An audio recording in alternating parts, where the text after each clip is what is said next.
From Muzaffarnagar tonight, we ask whether this is going to be the year of development politics, or does polarization continue to stalk this election campaign? As you saw in that ground report, at least here, the wounds of the riots are still raw and new injuries are being delivered by politicians every day. On a day when the BJP has announced a manifesto that focuses essentially on economics, visions for 100 new cities, what about Hindutva? In the manifesto, it gets a half-page mention. But what about the politics of polarization that are playing out here in Western UP, that not just the BJP and Amit Shah find themselves in the middle of a storm, but all political parties find themselves accused of playing the politics of polarization? What is this election all about? Development or polarized polls? Let's introduce our guest this evening. With me here at this dhaba that we are sitting on is one of the well-known lawyers of Muzaffarnagar, Chandraveer Singh. We'll get a perspective from him in a few minutes. But first, let's get a national political reaction. We're joined from the Samajwadi Party by Gaurav Bhatia. We're joined by well-known independent commentator Shahid Siddiqui, who's with Nai Dunya. From the Congress, we're joined by C.R. Kesavan. And from Bengal tonight, we're far away here in Muzaffarnagar, but joining us from Bengal tonight, where Chandan Mitra is, of course, contesting his own election, senior leader of the party from the BJP. Chandan Mitra joins us now. Chandan, I'd like to start with you. Explain to us this manifesto that has got a lot of praise today from a lot of different quarters. It's a very detailed manifesto. It has a vision for India. It focuses essentially on development. Issues like the Ram Mandir and cow protection and Ram Setu are all, literally towards the end of the manifesto in half a page. So on the one hand, you have the BJP prioritizing development politics over identity politics. How do you reconcile this with the controversy that Amit Shah, known to be a close aide of Narendra Modi, finds himself here in Uttar Pradesh? No, see, I don't know what this whole controversy about Amit Shah is, because if he has said that the time to take revenge through the ballot box, or rather the ballot button has come, frankly speaking, I know that he's been booked by the Election Commission, but I see nothing wrong in suggesting that the revenge for all that has happened should be taken through the ballot rather than through any other means. What is wrong with it?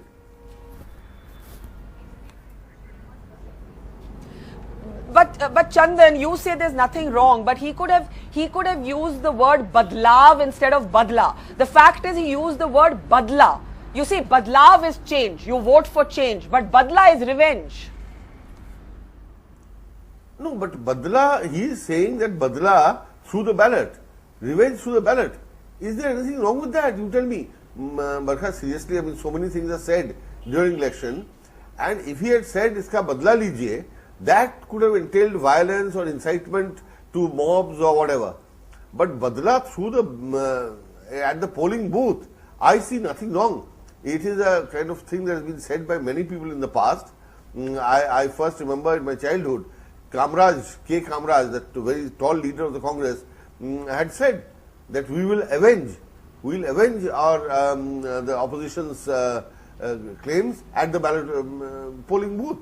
I think this is a perfectly legitimate use of the term badla, and since he has not done anything to encourage or incite violence, I see absolutely nothing wrong with it. Election Commission has its own compulsions, but frankly speaking, I think Amit Shah is entirely within his rights.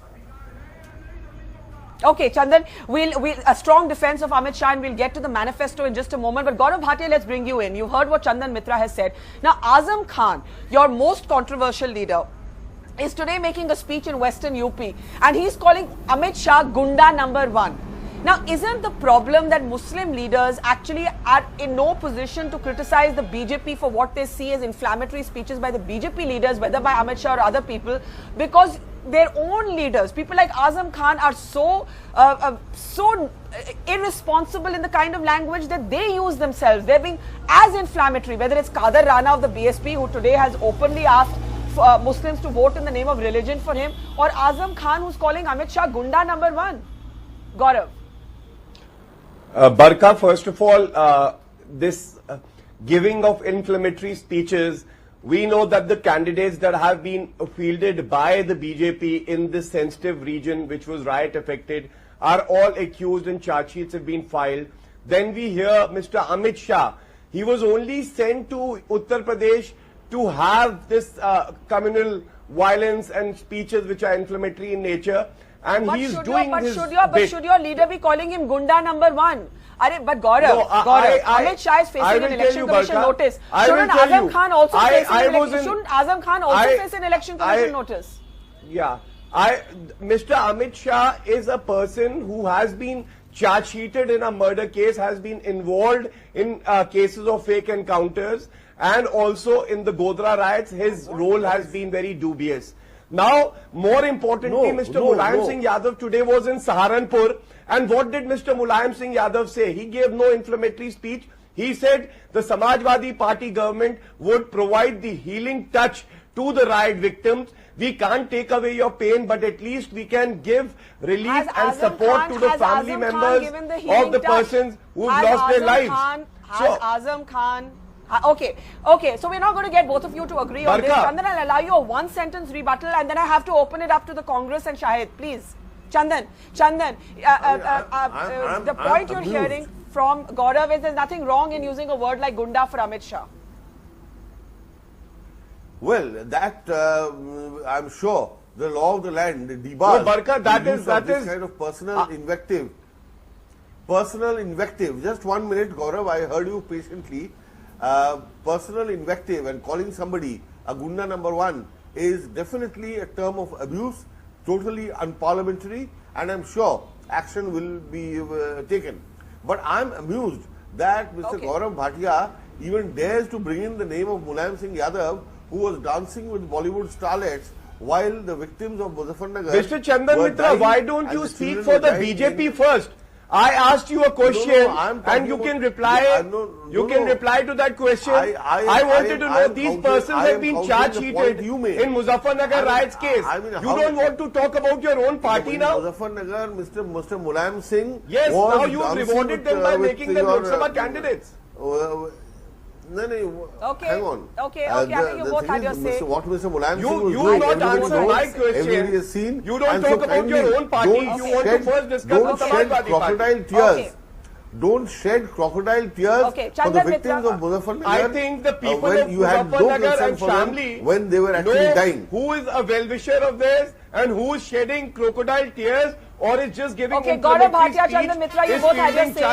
Gaurav Bhatia, Gaurav, I'm going to interrupt here. Both of you have had your say. The other guests are waiting. C.R. Kesavan, the Congress would love to make Amit Shah the issue instead of the BJP manifesto. Sonia Gandhi has given an unprecedented, sharp reaction to the BJP manifesto. Your leaders like Mr. Chidambaram are saying, the truth of the Hindutva agenda is now out after this manifesto. But the truth is that the identity politics gathers half a page in this manifesto. 1. 2, hasn't the Congress lost the moral right to preach to anyone about polarizing politics the moment you go to Imam Bukhari to seek votes? First thing, I'll talk about this manifesto, which has the most dubious distinction in history of being the manifesto released after the people have voted in this country. This infamy will be there, etched in history forever, and this reveals that the BJP is not policy-centric or concerned about the people, it's more personality-centric. And the personality of the Prime Ministerial candidate is playing out. I just want, before I come to Imam Bukhari, I just want to ask one question about, Amit Shah. It's not just what he said, it's where he said and who he was with, Mr. Suresh Rana and Muzaffarnagar. And look at the candidates BJP has put up. Bhartendu Singh in Bijnor, it is a riot accused Muzaffarnagar, Hukum Singh in Kairana, Sanjeev Balyan in Muzaffarnagar. And let me ask one question, Barka. This happened 7 months before. Is there any record that Shri Narendra Modi ji even uttered one word on the Muzaffarnagar riots? Any empathy, any sympathy, any anguish? You don't even have one statement from him. He has not visited. Srimati Sonia Gandhi, Manmohan Singh and Shri Rahul Gandhi visited the place immediately. And Shri Rahul Gandhi came and visited the relief camps in Shamli. Mr. Narendra Modi ji has not uttered one word. That is why Amit Shah ji's statement, that is why Amit Shah ji's statement assumes importance. Because Mr. Amit Shah is the conscience keeper of Mr. Narendra Modi, and people perceive that his statement is a proxy statement made for Mr. Narendra Modi. If that is not so, why does he not contribute or even utter one word on Muzaffarnagar? There is not even one record. Mr. Amit Shah has not been charge sheeted. Mr. Amit Shah is not charge sheeted, and therefore don't make absurd claims about his alleged involvement in what you say murder, loot, etc., etc. Whereas your people No, are all I'm talking booked. about Modi ji making a statement on Mr. Muzaffarnagar. Amit Shah has been Ranjan ji. charge-sheeted. I'm talking about Modi ji not Modi making a making statement or on not Muzaffarnagar. Look, this is not in Modi ji's state. This is He's a in- prime in ministerial state candidate. He's run by contesting in Uttar Pradesh. It's a symbolic battle for Uttar Pradesh, and he doesn't. It is run by your associate party. And I would like to remind you of the kind of statements Mr. Rajiv Gandhi made after 1984. Thank God. Oh, please, let's talk about nobody Muzaffarnagar, nowadays sir. makes those statements. Let's talk about Muzaffarnagar. Yes, after 84, what did Rajiv Chandan, Gandhi you say? want to quickly No, why? respond on Narendra Modi not commenting on the Muzaffarnagar riots and the riot accused here actually getting tickets today. I saw a rally where Hukum No, riot. Singh was co-campaigning with Suresh Rana.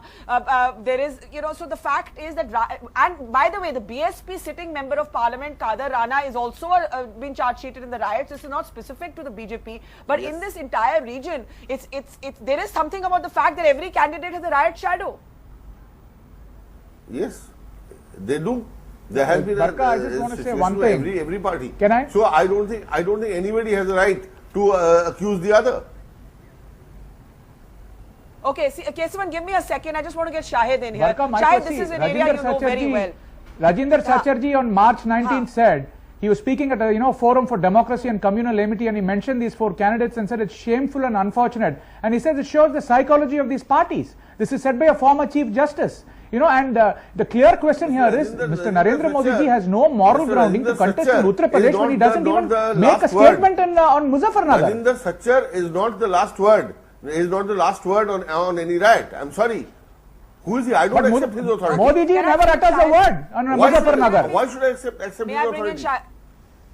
May I bring in Shahid? Shahid. One, this is an area that you know very well, where I am tonight, Muzaffarnagar, West Uttar Pradesh. Second, your tweets through the day have said that the BJP manifesto today is positive. You have said that the BJP manifesto has largely not focused on identity politics. It's largely kept its focus on development, on a modern vision for aspirational India. Where do you place what's happening with the BJP nationally, trying to keep it all on Vikas, with what's happening here in West UP? Of course, as I said, it's not just the BJP. Kader Rana is also charge-sheeted in the riots cases. How do you juxtapose what's happened with Amit Shah with the larger message of the BJP manifesto, Shahid Siddiqui? Barkha, in India, politics, there are shades and shades and shades. So you can't see things in black and white. And what is happening on ground now is what you are seeing now, but we have been seeing for decades together. There have been riots. Riots have been exploited by all the parties. There have been crocodile tears on most of the riots. Riot accused have played politics by this party or that party in Bhagalpur or Meerut or Muzaffarnagar or Delhi, elsewhere. So this is not something new, but it is new because now it's coming on the national TV channels. Let me now speak. I've been listening to all of you for last half an hour. Kader Rana or anybody, that kind of speeches were always there. The hate speeches were there at the ground level. I have seen it happening all the time. But now it's good that people can see, and we can now say that this is not acceptable to India today. That is one point. But do you believe that this election, Amit but Shah Shahid, do you believe this election is about development politics? Or, Barkha. what about Amit Shah? Go ahead. Yes, it is. It Once is. again, Shahid is speaking. Yes. This election definitely is about development, because the anger against Congress is not because of Modi. The anger against Congress is because of corruption. The anger against Congress is because the aspirational India was expecting much more. It's a crisis of rising expectations in the middle class, which wants a change, and they think that Modi will be able to give that change. His vote is not just for Modi. Modi's vote is for a new India, a modern India, India which can rise above caste. Where do you fit in Amit Shah with that? Issues. Shahid, one line, and then I have to. Where do you fit in Mr. Amit Shah's controversy with that? I'll tell you where he fits in, Can I because come in? I want to it's just a comment on transitional the phase. manifesto. It's a transitional phase where you just can't wish away an Amit Shah or a Qadir Rana or a Imran Masood, or you can't wish away an Azam Khan. They are all there in our politics right now. Everywhere you are in Muzaffarnagar, but I see them in every district of the country, and they have been playing their politics. Yeah. But we have to sideline them. Okay. We just can't allow them to hijack this country and the society. Gaurav, The society, Gaurav, give me our a politics second. in the past Okay. has been hijacked by them. So that change is there, but it Okay. can't. You can't have overnight black and white change. You can't have it black. There are shades, and shades will remain for some time to come. But that has to be sidelined by the people of this country and those who understand where India is going.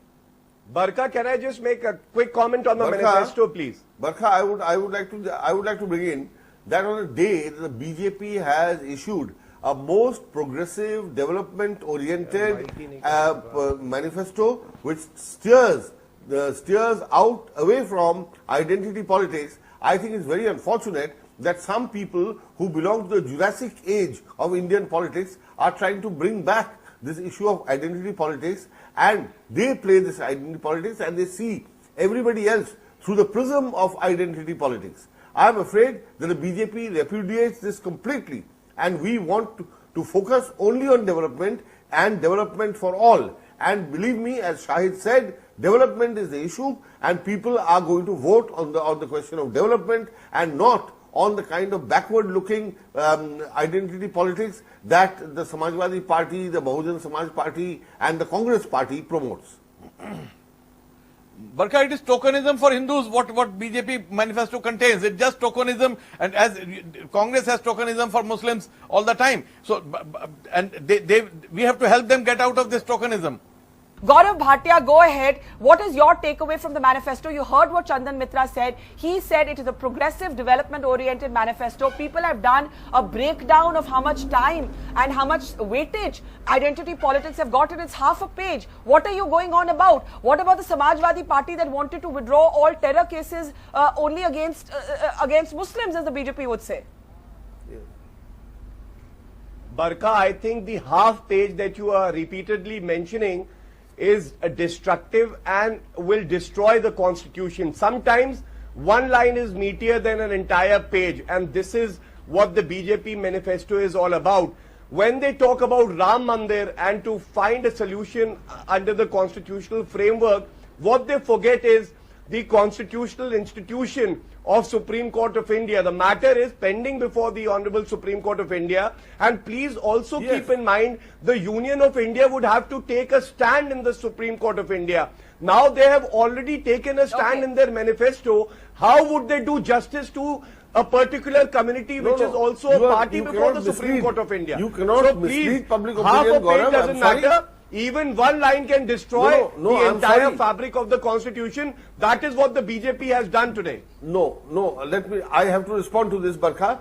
The BJP's position is very clear. Go ahead, Chandan. Either the Supreme Court, either the Supreme Court gives a verdict on the ownership of the land in this matter, and the temple is Mr. constructed. Chandan Mitra, that is not correct. The BJP After said, the Allahabad High Court gave its verdict, that matter is now pending before the Honorable Supreme Court, and two communities are party before the Supreme Court of India. That's what I said. Tomorrow, if the BJP government comes, they have already made their stand clear. Would the other community not be BJP government cannot. BJP government cannot determine what the Supreme Court will say. Supreme Court will say on its own. Let us wait. Let us wait for the court judgment. Why are you so impatient? Why are you so impatient? Wait for the judgment. Wait for the judgment. And All right, Gaurav Bhatia, Chandan Mitra. 1 minute. I think you both had your say. Let's get CR Kesavan and Shahid Siddiqui in. Mr. Kesavan, you still haven't answered my point about the fact is that all of you are accusing the BJP of polarizing the polls, but I am saying it's an all-party crime.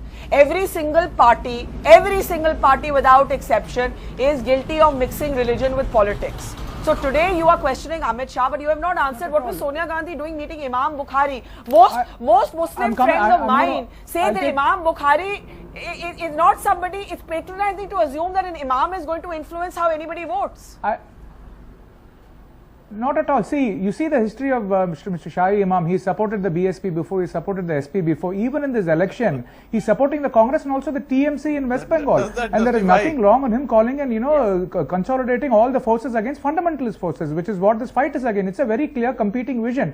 On one side, you have polarizing forces, and on the other side, you have people who, want to, uniting forces. So, but the most important, please let me complete, please let me complete. I didn't speak, please. You're interrupting my flow. But let me come back to the main issue here. Today you talked about Uniform Civil Code and also 370. It's very interesting because when you say Uniform Civil Code in 2009, the BJP said they'll form a commission. Here they're directly doing it. And 370 is even more interesting because they never use the word abrogation even during Vajpayee's time. Today they're saying they'll use. Please let me complete, sir. Sir, let me complete, please.